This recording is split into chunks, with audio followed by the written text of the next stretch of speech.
optimal minimalism. At this altitude, I can run flat out for a half mile before my hands start shaking. Can I answer your personal question? Now would seem an appropriate time. What if I did the opposite? I'm a cybernetic organism, living tissue over a metal endoskeleton. Tim Ferriss Show. This episode is brought to you by AG1, the daily foundational nutritional supplement that supports whole body health. And I do get asked a lot what I would take if I could only take one supplement. And the true answer is invariably AG1. It simply covers a ton of bases. I usually drink it in the mornings and frequently take their travel packs with me on the road. So what is AG1? AG1 is a science-driven formulation of vitamins, probiotics, and whole food sourced nutrients. In a single scoop, AG1 gives you support for the brain, gut, and immune system. So take ownership of your health and try AG1 today. You will get a free 1-year supply of vitamin D and 5 free AG1 travel packs with your first subscription purchase. So learn more, check it out. Go to drinkag1.com/Tim. That's drinkag1, the number 1, drinkag1.com/Tim.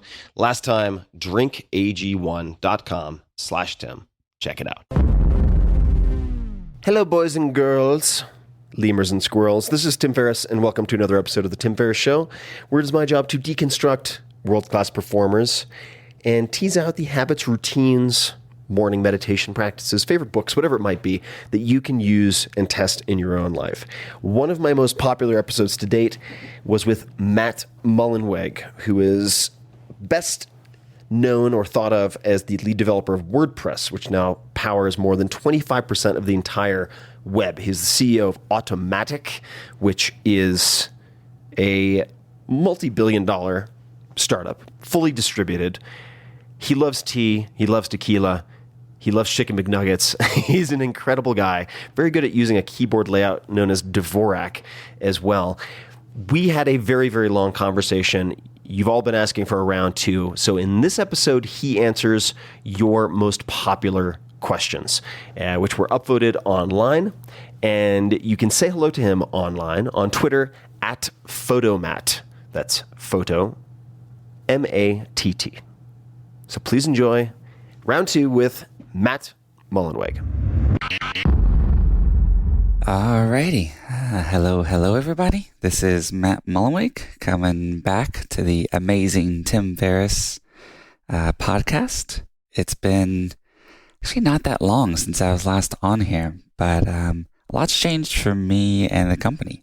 When I was last coming to y'all through that conversation with Tim, filled with much tequila, WordPress was about 23% of the internet. We've gone up to about 26.5%, which I'm really happy about. And my company Automatic has changed a lot in the time too. We were about 300 people when I last spoke to Tim, and we actually just this week passed 500. So things have grown a lot. But I am excited to be checking out some of these questions you sent and that Tim and Adam compiled. And so I guess let's go ahead and dive in. Alrighty. Let's start from Steve Rubel. He asked, what's the hardest part about running a company with a distributed workforce? One that others perhaps don't fully consider when trying the same. A lot of the how-to and technical sort of logistics, the tactics of running a distributed company, I think are getting better and better.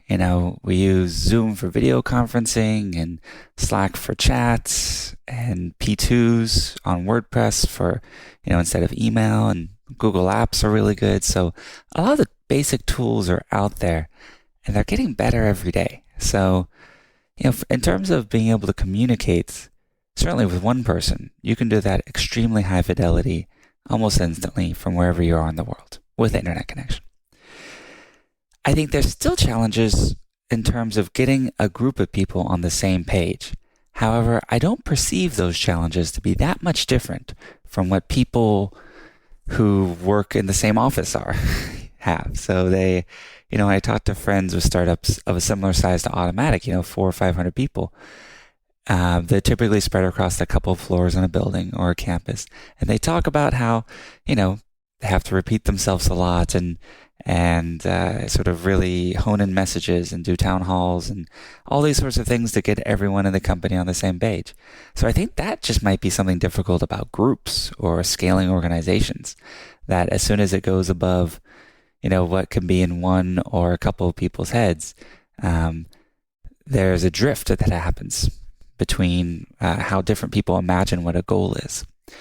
The thing I found best for that, even though it wasn't your question, is to have some sort of prototypes or mock-ups, or there's an Amazon thing where when they're starting a new project, they write the press release for it. The idea, or I would call it, write the blog post for it. So write what the announcement will look like when you tell the world about this. So techniques in that, low fidelity mock-ups can really help make sure everyone's thinking about the same thing when you use the same words, which is surprisingly difficult. But finally, the thing I'll say that is hard about distributed, that's not talked about, and that I think I uniquely appreciate right now, because once a year, the entire company of Automatic comes together. We call it our grand meetup, as opposed to the normal meetups, which teams do individually, and are usually like 5 to 10 people. The grand meetup, we bring the whole company, and this year it was in Whistler, British Columbia, up in Canada.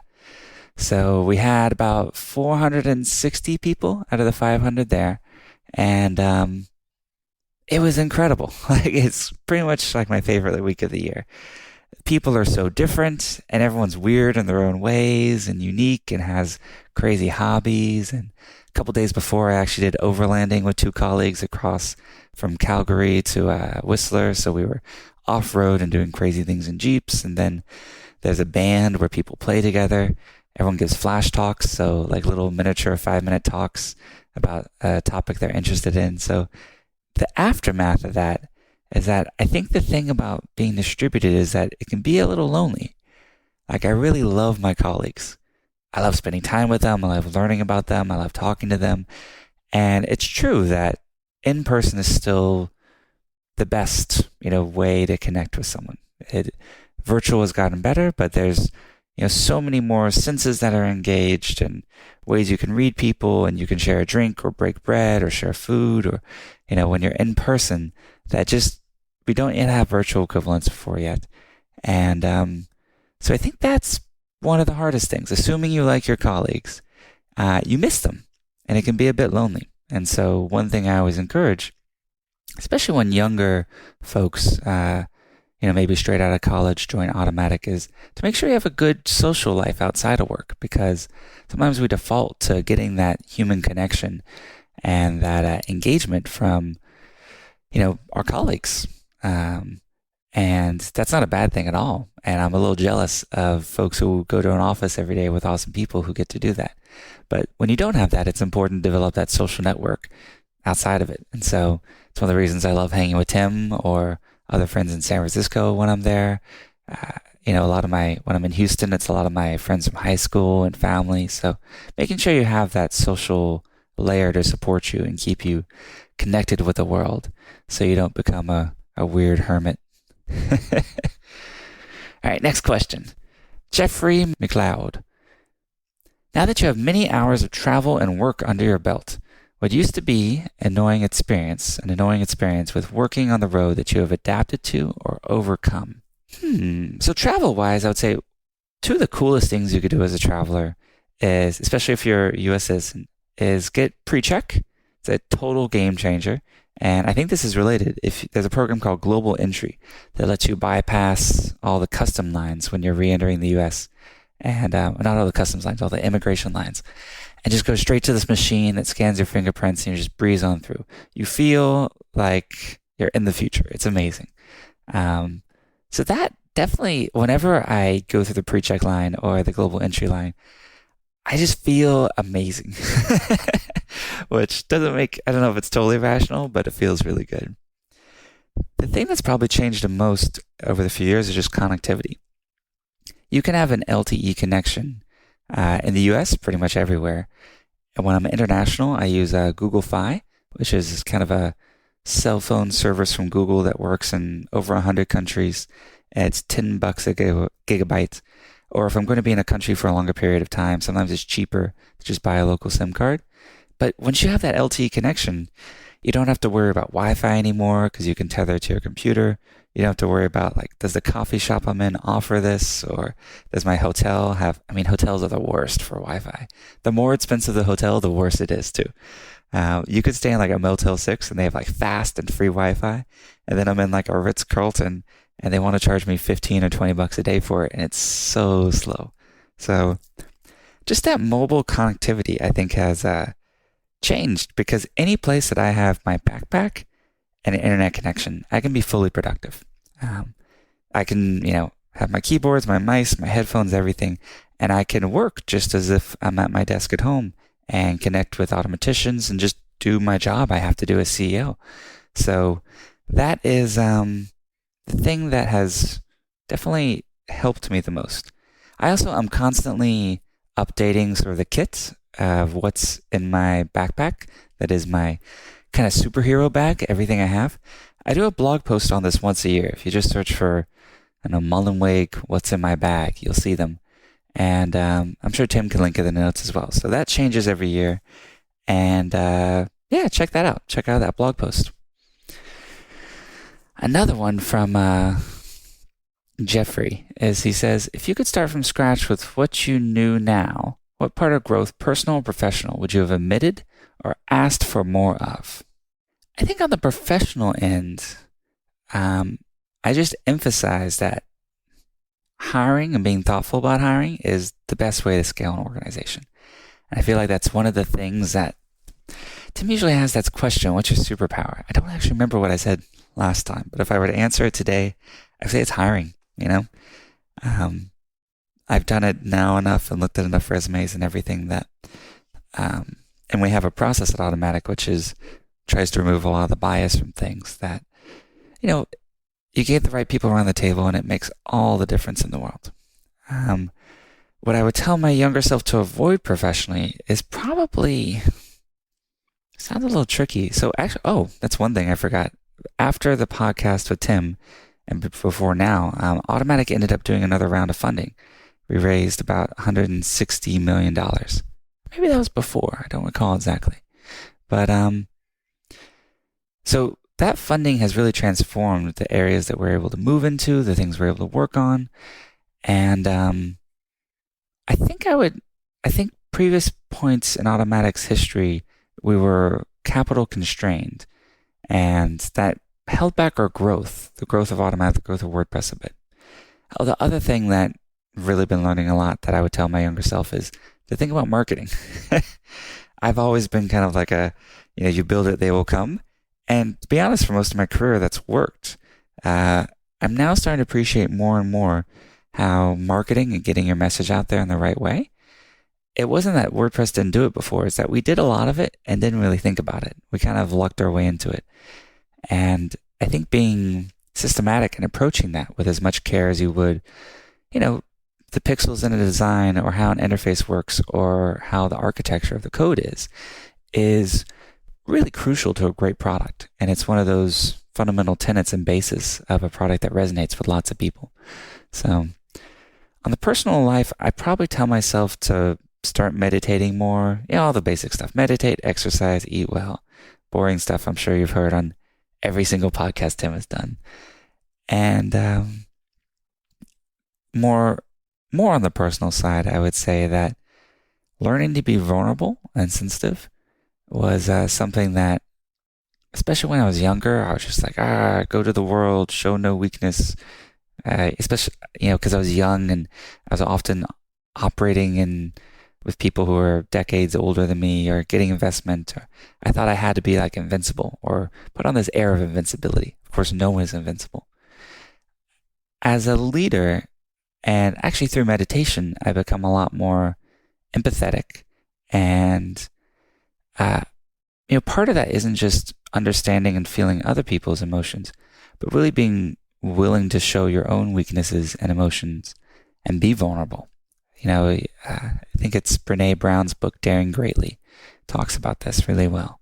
Or Krista Tippett on Becoming Wise, another great book. These things, I'll just leave it at that. Those are some good areas for listeners of of the podcast who have maybe done all the stuff from 4 Hour Body and 4 Hour Work Week and are thinking about growing their soul more, it might be some good avenues to investigate. James Clement asked, what's the most important skill set for an entrepreneur to develop? And what characteristics do you look for when recruiting new employees? There's another question that I think is a little related to this. Theo Harris DeMarhos says, what are some skills you look for in non-technical people? So I'm going to tie that into the recruiting question. So important skills for an entrepreneur to develop: resilience, a balance where you can maintain your health, both mental and physical, while working really, really, really, really hard. And exactly what I just talked about, empathy. And actually, just yesterday, I saw an amazing presentation from Julia Hartz, who is the CEO of Eventbrite, where she really spoke about this as a lesson that she's learned over the past few years, where being vulnerable and showing empathy is one of the things that's helped her most as a CEO, which is so counterintuitive. So I'd say those skills are very important. Also, just the basics. If you're an entrepreneur, learn about term sheets, learn about preferences, learn about all the mechanics of your business. Know enough accounting that you can talk to your accountant. Know enough development that you can talk to your developers. Know enough marketing you can talk to your marketers. You have to know at least a bit about really every part of your business, because that'll allow you to hire and recruit people that really understand it. I mean, of course you want them to understand it way, way better than you, but by having even just a common vocabulary that you can converse with that person in, you'll be able to operate with them at a much higher level than if you were just a complete novice in their given area of expertise. And by the way, you can also have them teach you. It's an amazing way to grow these skills. I rely on our ops team at Automatic very, very heavily. I think that's one of the things we've been really lucky about is everything with HR and finance and legal and everything. They're just super top notch, and I'm able to learn a ton from them and don't have to worry about that, which has been amazing. So the characteristics you look for in recruiting new employees and the what do you look for in non-technical people question. Really here, there's a saying, it was a basketball guy, and he was like, you can't coach tall. So 4 of the qualities I look for are the things that you can't really teach. And that's work ethic, taste, integrity, and curiosity. And if you think about all of those, if someone has those 4 things, work ethic, taste, integrity, and curiosity, I believe that you can learn pretty much anything in the world. If you look at any expert, this is something that I think is good to remember. Like, if you look at Elon Musk on space rockets, or Tim on health and fitness, and all the things Tim's an expert on, or any of these different areas. Like, remember that at one point that person knew nothing about it. We're all born, we all learn. And so I really do truly believe that you can become an expert in any field if you put in the hours and the work and the practice and everything. So if someone has those 4 things, I know that they will be able to rise to whatever the job and role requires of them. And of course, we look for experience and such in order to shortcut that process a little bit. But I also know that for every person I hire at Automatic, what we're doing today and what they're hired for is likely not going to be what we're doing 5 or 10, and certainly not 20 or 30 years from now. And when we hire, I do it with the expectation that someone's going to be at the company for decades to come. It's not just a short stint. It's something that's really a long-term relationship. It's like getting married. And so I think about not just where they are today, but how will they adapt when the company changes and when the world changes and when we're all, in the singularity. So those sort of intrinsic and tough to teach things become more and more important. All right, next question. This comes from Rockham Fard. If WordPress is the platform of writing and Shopify is of commerce, are there other similar platforms you think are worth developing? That's a good question. There are a few areas that I think are sort of like fundamentals for interaction on the web that there aren't great open source tools for yet, or in some cases, good tools in general. One area that's getting a ton of investment now, that even though there aren't perfect open source things, I think we're in a pretty good place, is just messaging. So between Slack and then Facebook's making the Messenger, Telegram, WhatsApp, messaging built into platforms like Instagram and all this, like I feel like that's the communication side of things is being pretty well invested in. But then when you think about how communication happens online, there's still so much to do there. So for example, we actually have something we're reviving a little bit called Blicky, which is the combination of a blog and a wiki. And basically the idea that wikis are pretty cool, but you lose when you have everyone being able to edit everything. You lose some of the elements of moderation or curation that make many websites great. So a Blicky is essentially something in between, that it's a moderated wiki. So anyone can edit it, but the edits go through a moderation queue, much like the comments on WordPress go through a moderation queue that can be accepted or denied. So you can get kind of the best of both worlds of community participation and sort of the curation and editorial direction that comes from great websites and blogs. So I think wikis are an area that needs some innovation. Forums as well.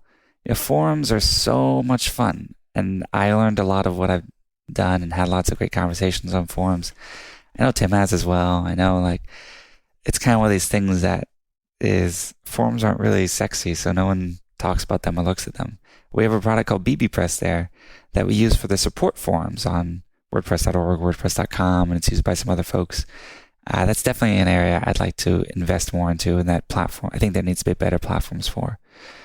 And then, you mentioned commerce and Shopify. Shopify is an incredible tool. Commerce is actually an area we've moved into. We did an acquisition of a platform called WooCommerce, which is built on top of WordPress. And I think that commerce, for many ways with commerce, we're where blogging was in 2007, 2008, where there's some great hosted tools and there's some great open source tools like WooCommerce. But if you want to use WooCommerce, you probably need to be a little more tech savvy or have a developer. And we're entering the area much like where WordPress was in 2008, where we're starting to make it so anyone can use the software. So you get kind of the best of the ease of use of one of the platforms, but the flexibility of having complete control over your domain, the code, everything. You can customize it. I think that's a winning combination. And I hope that over the next couple of years, WooCommerce can live up to its, fantastic competitors in the marketplace, including Shopify, Ecwid, BigCommerce, etc. So, finally, I'd say that, you said we're the platform of writing, and I'm very flattered there. But still with blogging, and especially with comments, I think that there's so much more to do. So, you just got me really excited to get back to work. So I almost want to stop the podcast and go talk to some teams around WordPress and Automatic. So that's a good question. It got me pretty, the toughest thing that I deal with day to day is a lot of the stuff I just talked about outside of Woo, which we're making huge investments in, are ideas we had sometimes even 5 or 10 years ago that, because the opportunities with our main business lines, which are WordPress, Jetpack, and WooCommerce, are so huge that it's tough. We have to focus in on them. And there were years, and maybe this goes back to something I would tell my earlier self professionally. Some early years of Automatic, we diluted ourselves. We spread ourselves too thin. And so we really had to say no to a lot. And that's how I understand, is that famous Steve Jobs or Johnny Ives line, a great product is saying no to 1,000 things. I used to think that was like 1,000 buttons and you say no to 999 of them. I think now it resonates me more saying that, in addition to these things we're focused on, there's like 999 other things I would love to be working on, like areas I'd love to tackle. And it's really saying no, not to even just a feature of the product, but to working on other products entirely. And so one of the things that makes me excited about scaling Automatic from 500 people today to 5,000 in the future is that we can do our core areas really, really well and make sure that those continue to be the best in the world, but also expand the breadth of what we work on. So All right, next question. This is from, I'm going to say Jocko Timonen, and I apologize for everyone's names. I'm doing my best to pronounce them, and send me a tweet or something afterwards if I could do it better. He says, and this actually relates to the saying no to 999 things. What has been the most important default setting in you that you've later questioned and removed? By default setting, I mean a value or behavior that's been hardwired by parents, environment, education, or society. I think it's almost just more than a specific default setting, which I probably have some things I do differently. Like I type the Dvorak layout instead of the QWERTY layout, or, just living distributed versus living in a home, or being in one place, or building companies in a different way. It's just the fact that you're constantly looking at default settings. So I'd say, Jocko, by this question, you're probably thinking about it the right way. Because my default settings and what, the way I grew up in society and everything like that is going to be different from yours. And so the things that need to change will be different. And our situations are different. So what you should think about is just asking yourself that question at various intervals. And this is why I love kind of the Christmas, New Year's time, because it forces you to take a step back and kind of look from the 10,000 feet view. But I try to do this.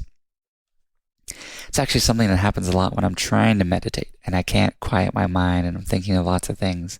Sometimes I'll just take a pause and be like, okay, I'm just going to not meditate, but also not do anything, not look at my phone, not do anything, have a piece of paper and just try to see everything that's caught up in my mind. And where do I think that's going? How do I think it's sort of unwind my mind in terms of what's stuck in there and what are the things I'm thinking about? And that often leads me to take that step back from the day-to-day and look at things from a broader sense.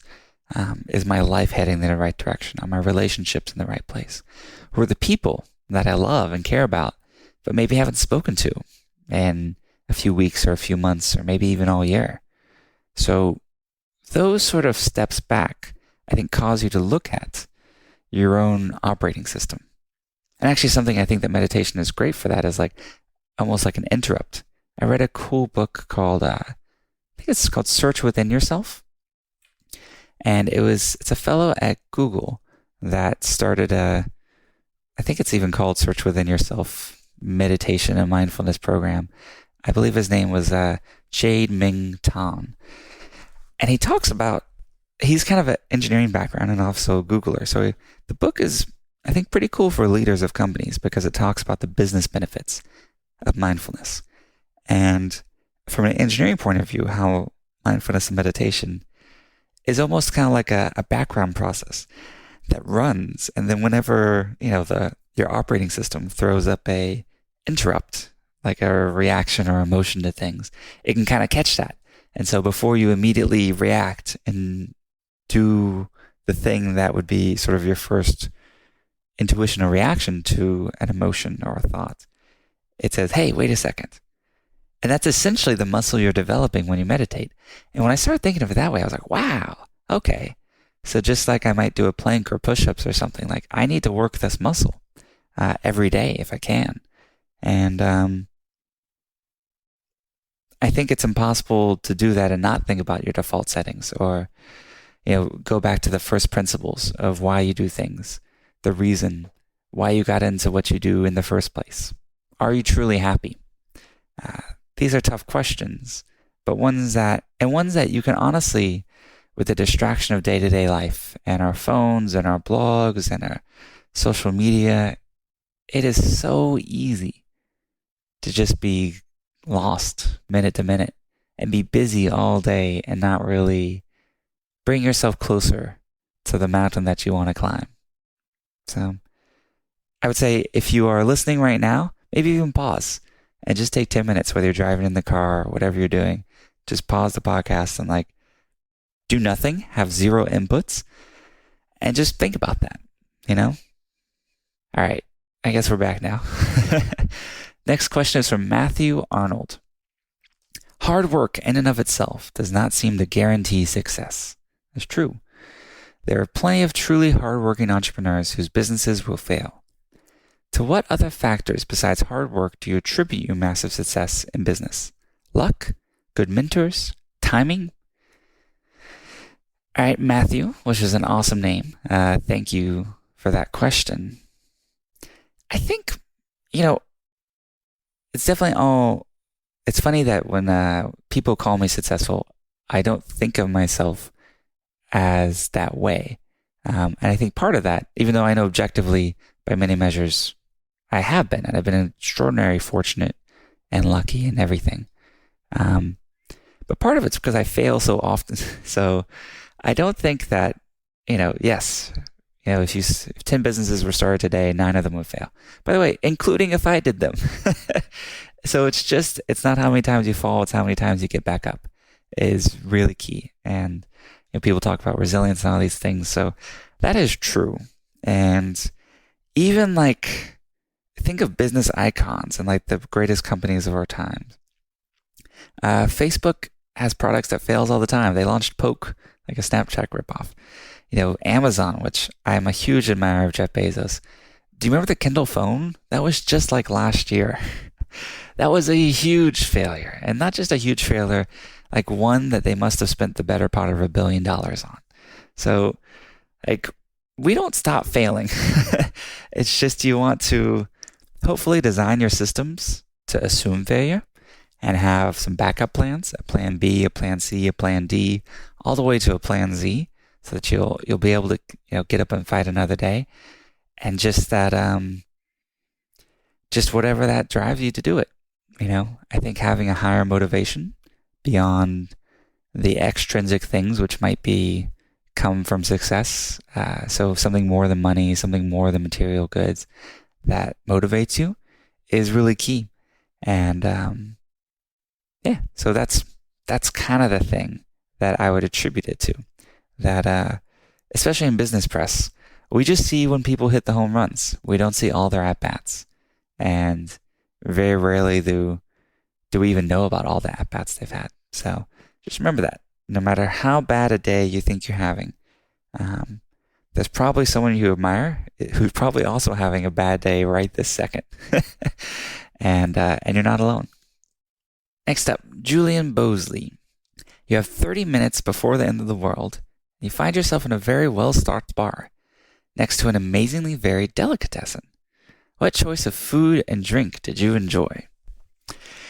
I liked this question a lot because, I love food and drink. I'm actually on a quest right now to go to all the top 50 restaurants in the world. There's a list that gets published, I think by Pellegrino or sponsored by Pellegrino. And I've been to 9 of the top 10, and I think about 45% of the top 50. So I'm, I think, these experiences from these chefs, it's it's a whole out of the world thing, but I love food and drink. Now, usually when I'm drinking, part of why I like this question is, there's 30 minutes before the end of the world. And generally when I engage in libations, I try to stick to the same alcohol all night. This is just something I've learned from trial and error, mostly error, is that when I mix different types of alcohols, I feel kind of terrible. I heard a saying once that drinking is borrowing happiness from tomorrow. That's true to an extent, especially if you mix. But if I stay with one, if I stay with a great Casa Dragonis all night, or wine all night, or whiskey all night, I say those are my 3 favorites. Of course, to a reasonable degree, if too much of anything is bad for you. I'm typically pretty okay the next day. But the truth is that I love all sorts of different drinks. And there's great drinks made from gin and rum and other things, great cocktails that I would love to have, but I typically avoid because I'm like, I don't want to drink gin all night. So for the drinking part of things, I would basically have a bunch of everything at the bar and just enjoy it, preferably in some great cocktails. In terms of a wine, I would, have I actually love California wines, so some great old California wines, like an Alpha Omega or just some of the classics. And for basically the last thing, I'm going to assume this delicatessen has a foie gras. And I know this is so bougie. I can't even believe I'm saying this, but like there's an experience that when like foie melts on your tongue and then you wash it down with like a great sauterne, like a Chateau de Kim, just the best one that the bar has. It is a party in your mouth. Like it's almost impossible to describe the sensation of what goes on there with those two tastes interacting. So that would be like 29 minutes and 45 seconds, the thing I would have. And then otherwise from the delicatessen, I'd probably just go for a couple good sandwiches.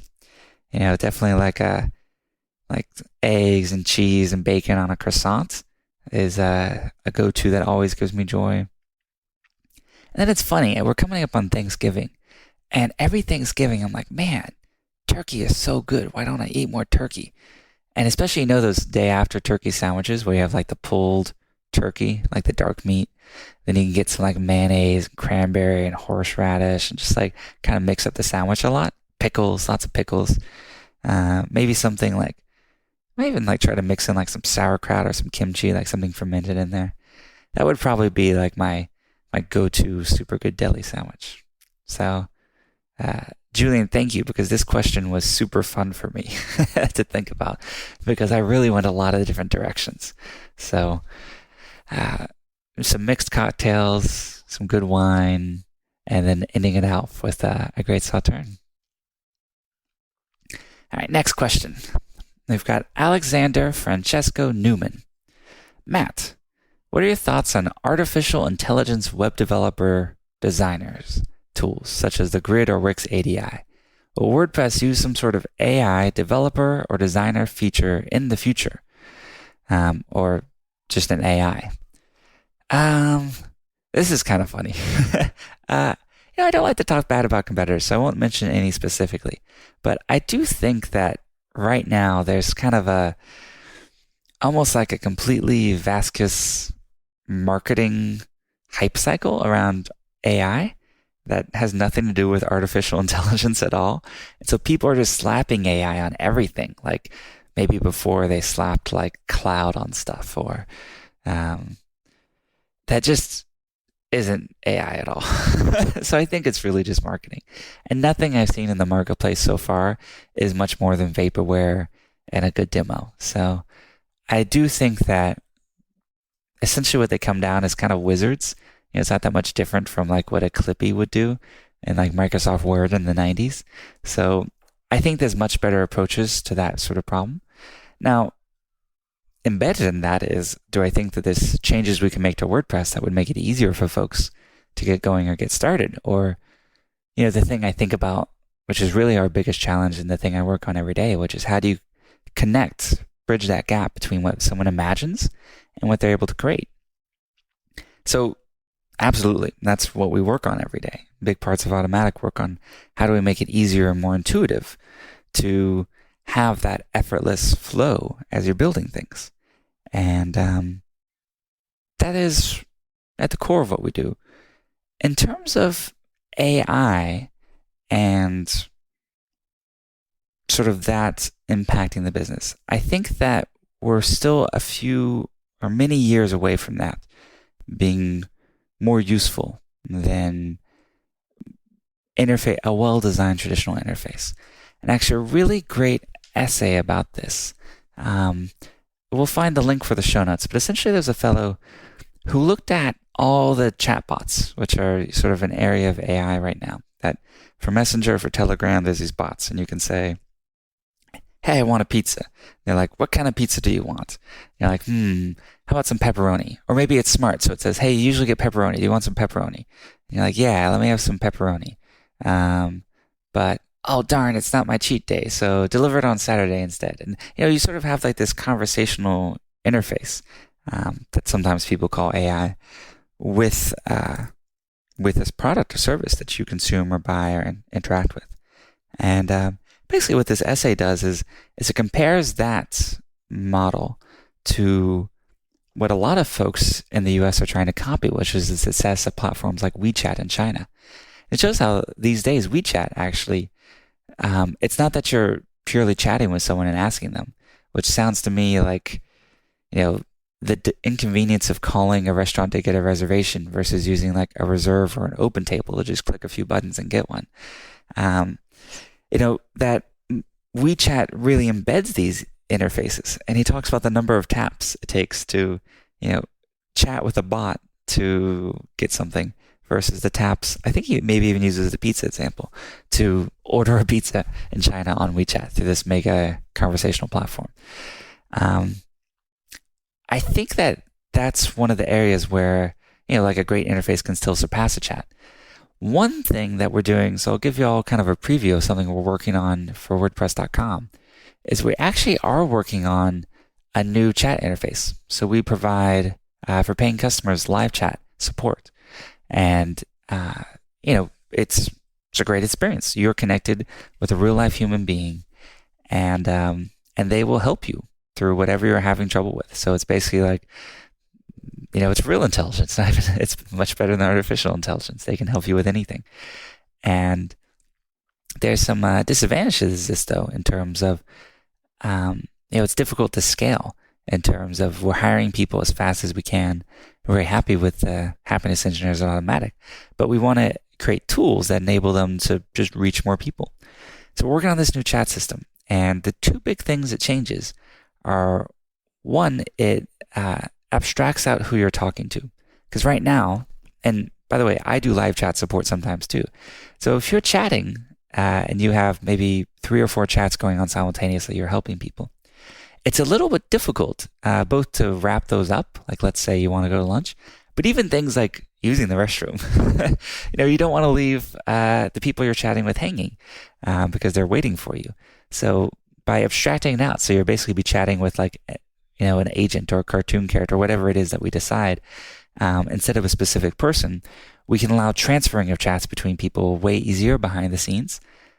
So, you could have a "I'm going to the bathroom" button, or, my dog just, started chewing on the couch button, and the chat could be transferred to someone that gets all the transcripts and everything and could just pick it up instantly and keep the chat going invisibly to the person they're chatting with. But 2 is we're looking at, and this is an area I like way more than artificial intelligence, which is machine learning. So we now have all of the chats. I mean, at this point, probably close to 1 million interactions we've done, or way more than 1 million. Emails, chats, everything. So we can apply, and, I'm going to say a buzzword, deep learning, which I'm going to say is not totally hype, because there's been some amazing open source tools released by Google, like TensorFlow, and like a lot of the technology is actually pretty useful here to learn from those and essentially augment the happiness engineers, the people doing support, by when we get something that looks a lot like what we've seen before, we can suggest essentially like a pre-reply, like an answer for them that saves them having to type out or do everything. And then they can customize that or use that to augment their ability to chat with folks. So this has been a pretty cool project in an area where I think AI could actually have a real impact versus just being marketing hype.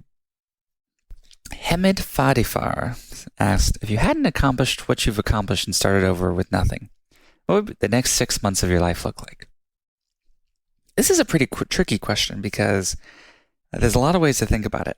I think the first way I thought about it was, well, if I just lost all of I lost everything. Like I had to declare bankruptcy and had no assets or anything. The obvious thing, I have lots of friends and family. So that's sort of my safety net. So I would, probably maybe move back in home and start to rebuild from there. But that's probably not how you intended it. And hopefully, unless the question is, if you don't have friends and family that you think would take you in if you were having a hard time, develop some deeper relationships. You never know what's going to happen. And by the way, that means that you will take them in if they're having a hard time. It's totally reciprocal. So then there's a version of this question I've seen before where what if you knew everything you know, but you're homeless one day?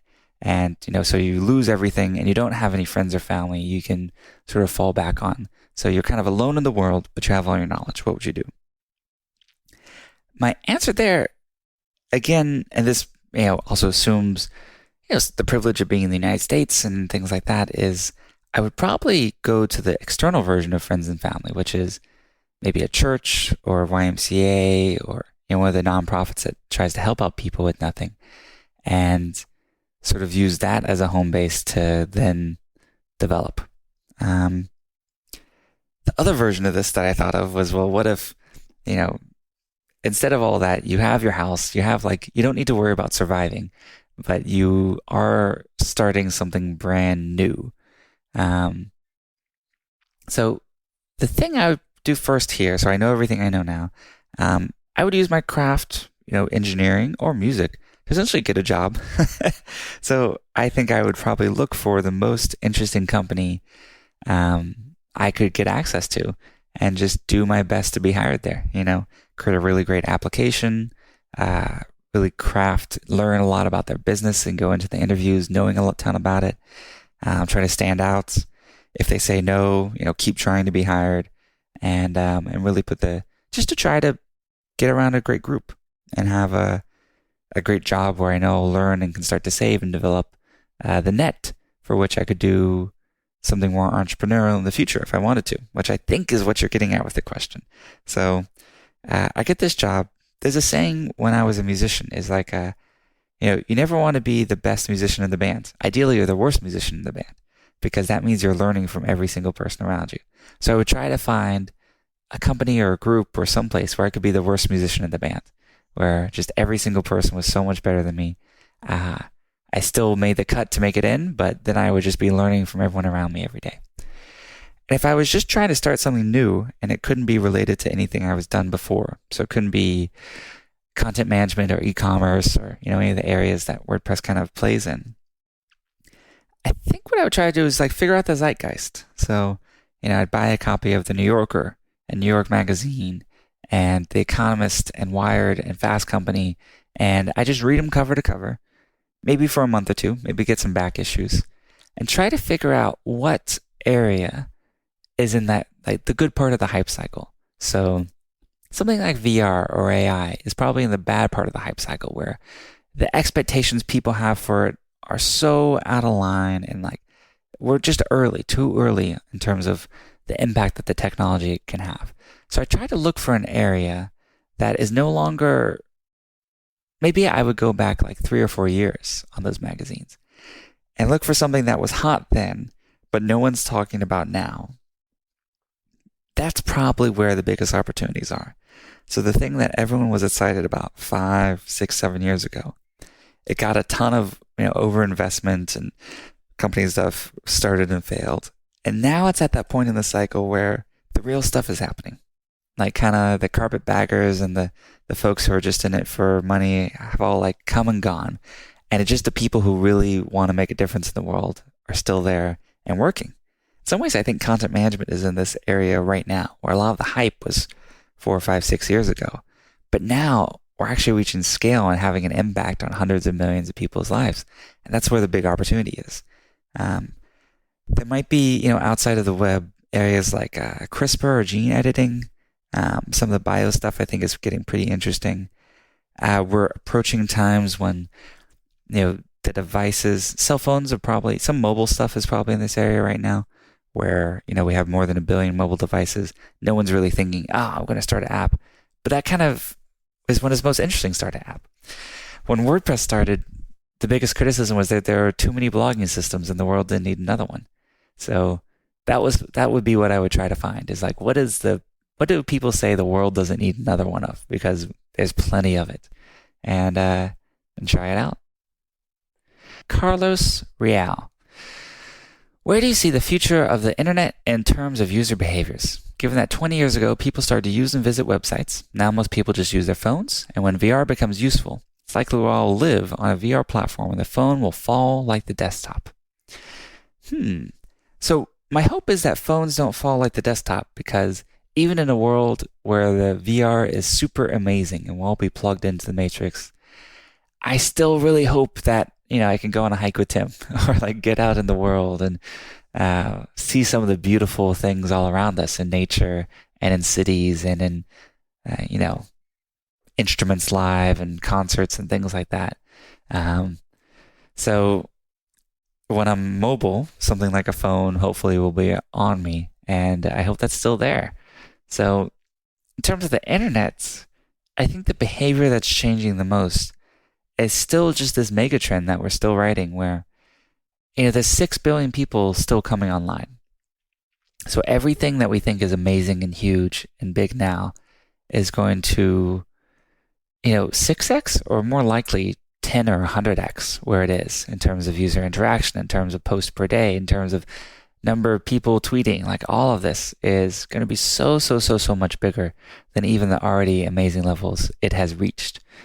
And as people become more comfortable being native online, like the same cycles that people listening to this podcast might remember about 15 years ago, where like you were nervous to put your credit card online or things like that.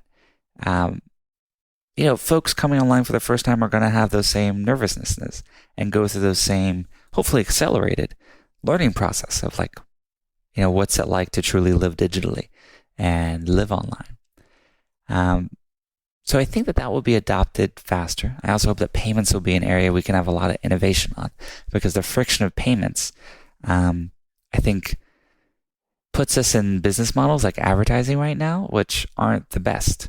How cool would it be that everyone listening to this could give, instead of Tim having advertising or, doing whatever he needs to do, everyone listening to this could just put in $1, or maybe even not $1, maybe put in like 2 pennies, some sort of micropayments that could support creators all over the world. Like right now, the payment systems that we have just aren't set up for that, but I can imagine something like that being really cool in the future. The thing that I think is going to have to change user behavior-wise is we need to develop more antibodies, more immunity, because the technology is going to get better and better and better at engaging us. Machine learning, and in the future, 20 years from now, when we do have something more approaching artificial intelligence, could entertain us perfectly and keep us always connected and engaged with whatever companies want us to be engaged with, because a lot of this will be commercially driven. So that worries me a little bit. It's a little more Brave New World than 1984. And it reminds me of that great intro to, I think, Brave New World. No, it's Neil Postman. And I think he wrote a book called Amusing Ourselves to Death. And there was an intro, we'll put it in the show notes, that someone made into a comic that was pretty amazing in terms of like what 1984 predicted would be our oppressors, like Big Brother, and what actually is our oppressors, which looks more like Brave New World, which is just, we're kind of like the title of the book, Amusing Ourselves to Death. We're so caught up in distractions and pleasure and entertainment that we might be missing out on the bigger things.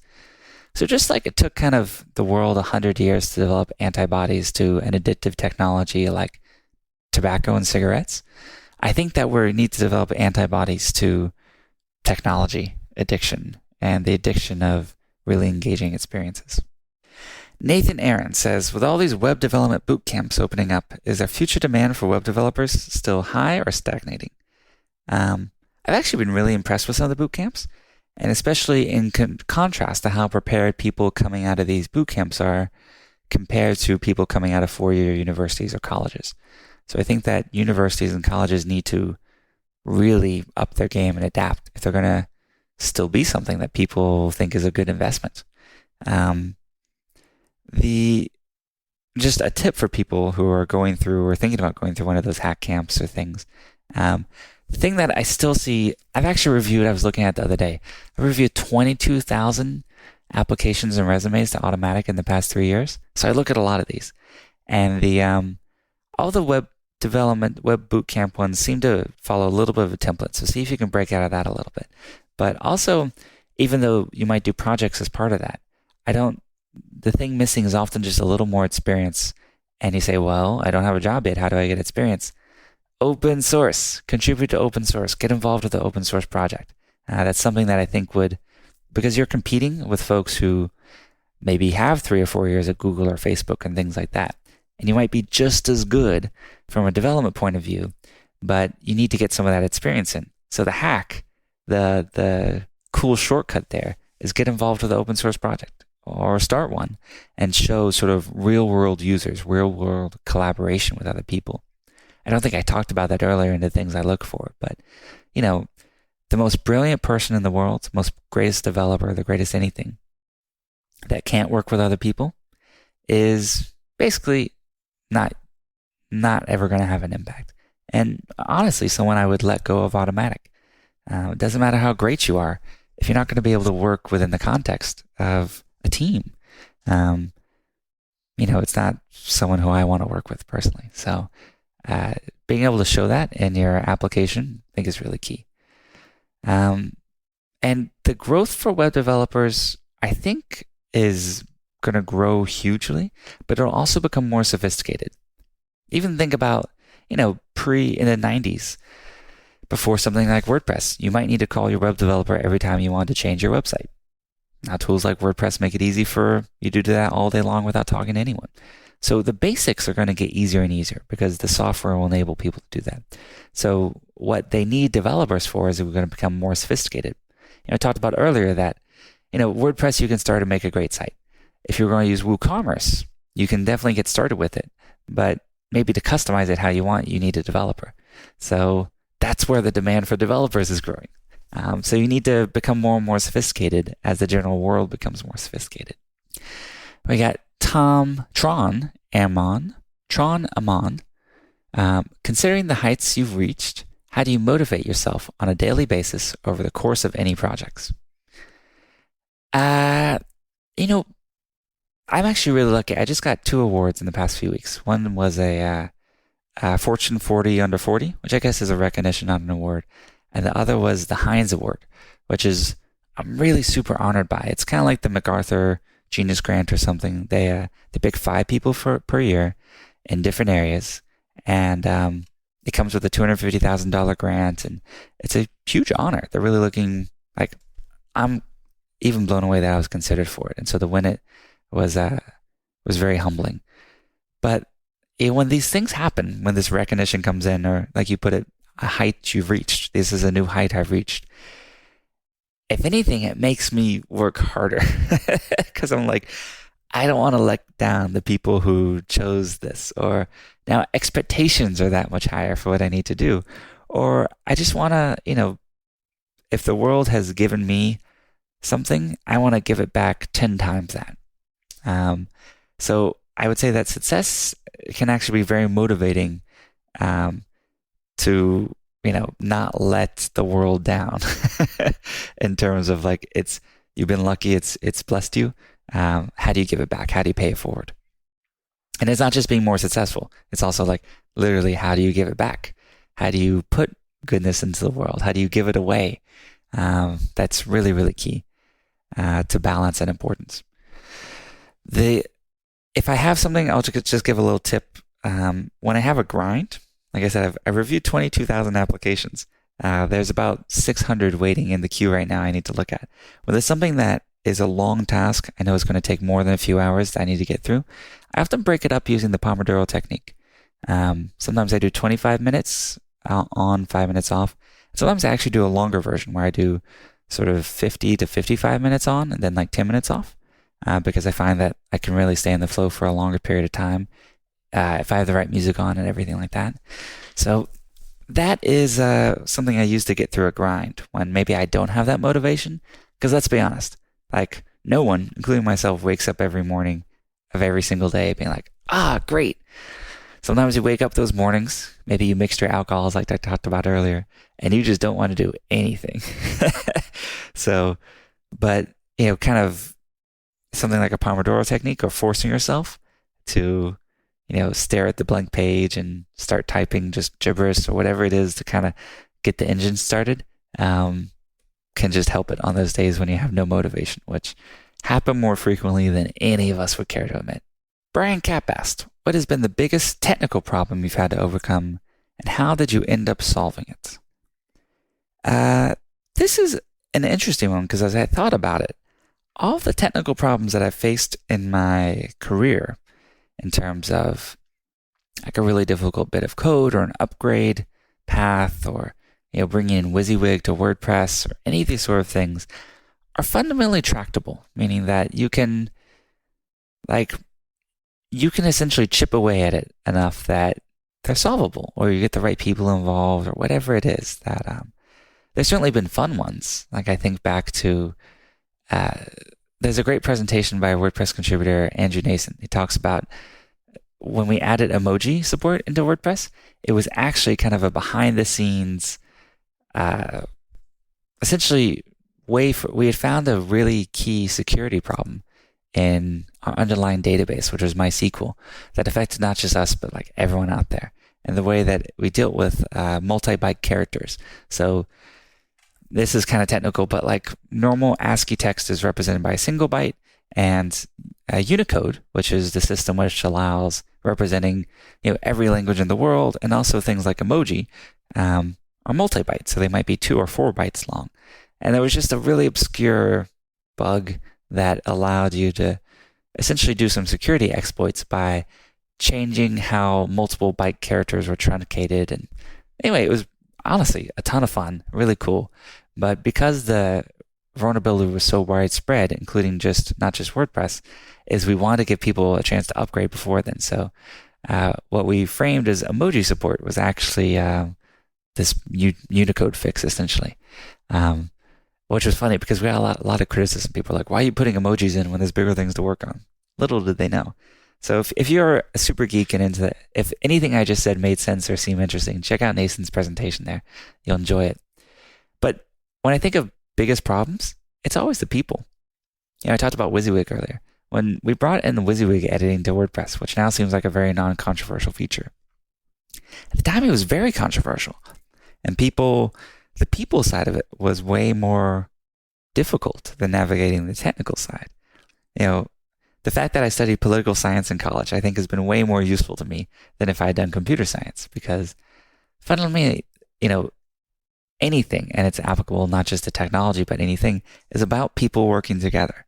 And so learning how to manage, learning how to communicate, all of those skills are the things to kind of go to some earlier questions like, what would you take with you, or what would you tell your earlier self, or if you were doing something else? Fundamentally, that's the skill which I think I'm going to use the rest of my life and continue to grow and develop the rest of my life. It's not any language I know today or any field knowledge expertise or domain expertise. It's just that working with other human beings and becoming better at it, which is the thing I probably, especially as CEO, I think about and try to work on every day, is kind of the fun part, right? Because you think about it, most all fun activities involve at least one other person. So if you can interact better with other humans, life gets better. And the final question as we end up about 1 hour into this, from Cesare Roki. What is your evening routine, parentheses, if you have one? This is a cool one. And I like, Cesare, that you put in the if you have one, because this is where I'll just be open and honest and vulnerable. I'd like to say that I have a cool evening routine. The reality is that for whatever reason, the way that I currently work right now and live is that I kind of go until the gas tank is empty. And whether that's working, whether that's with friends or whatever. And then I, within a short period of time, run out of gas and I just fall asleep. I've been very fortunate that I've never had trouble sleeping, and my head hits the pillows, and people I've dated, etc., they laugh at this. They're like, literally your head hit the pillow, 20 seconds later you were asleep, maybe snoring, I don't know. And it's like what just happened? Like you were talking just seconds ago. This literally happened last night. I had 4 or 5 friends over. The conversation was going great. I didn't want to stop them, so I said, hey, keep going. But yesterday I had to wake up at 4 a.m. to catch an early flight and get some work in and some meetings and things. So I was just done, even though it was only 10 or 11. And so I said, hey, keep going. I've got to peace out. If it had been a big party, I would have done the Irish goodbye where you just kind of leave without talking to anyone. But it was just 4 of us. So I said, hey, keep going. And I fell asleep. They were still having a great time. And I kind of hit the end of the road. So that's my evening routine, is passing out. So I don't know if that's super useful, but I have thought a lot about morning routine. And this is the latest iteration, which I think I've talked about before, but this is latest. I still use Coach.me, which is the app where you can check things off every day. It's like a daily to-do list. And the things I try to do every single morning are, I try to do reading in the morning, at least 30 minutes of reading, because I find that's the time in the day where I kind of have the most engaged. After that is I take my vitamins and pills. So that's Elysium, which is, well, you can just Google it. I take some of the NutroBox ones, so like Rise and Keto, and then just some other stuff, whatever Tim has me taking at that time. So like some ubiquinol, ginseng, whatever it is. Kind of, honestly, I didn't used to care about this stuff as much. Now that I'm in my 30s, I figure, hey, it can't hurt, might help, and I'll do whatever Tim's saying most recently. Try to do a little bit of exercise. So that's right now it's plank. I do a plank first, then I do squats, then I do push-ups, and then I do some sun salutations to kind of stretch things out. Again, I'm not super into yoga, but I do a few sun salutations every single day. It's amazing. Finally, I meditate for at least 10 minutes. I use an app for that called Calm, C-A-L-M. And then, when I look at my computer, I try to do a blog post at least 4 or 5 days out of the week. So essentially, you could translate this into writing. That, I would say, is my perfect morning. Now, how many mornings do I hit all, 3, 6, 8 of those things? Not all of them. Fewer than I would care to admit, but to me, that has been the current recipe for a thing that just works the best. So on that note, I will leave all of the amazing Tim podcast listeners. You all are a super cool group. I'm excited and honored, and thank you to Tim for allowing me to connect with y'all again. And I can't wait to see the comments and tweets and everything that come out of this. So I'm happy to engage with y'all. Again, I'm Matt Mullenweg. My Twitter is @photomat, PHOTOMA.TT. You can see me blogging at matt.blog or at ma.tt. And I'm on Facebook as well. Hey guys, this is Tim again. Just a few more things before you take off. Number one, this is 5 Bullet Friday. Do you want to get a short email from me? Would you enjoy getting a short email from me every Friday that provides a little morsel of fun before the weekend? And 5 Bullet Friday is a very short email where I share the coolest things I've found or that I've been pondering over the week. That could include favorite new albums that I've discovered. It could include gizmos and gadgets and all sorts of weird shit that I've somehow dug up in the world of the esoteric as I do. It could include favorite articles that I've read and that I've shared with my close friends, for instance. And it's very short. It's just a little tiny bite of goodness before you head off for the weekend. So if you want to receive that, check it out. Just go to 4hourworkweek.com. That's 4hourworkweek.com, all spelled out, and just drop in your email and you will get the very next one. And if you sign up, I hope you enjoy it.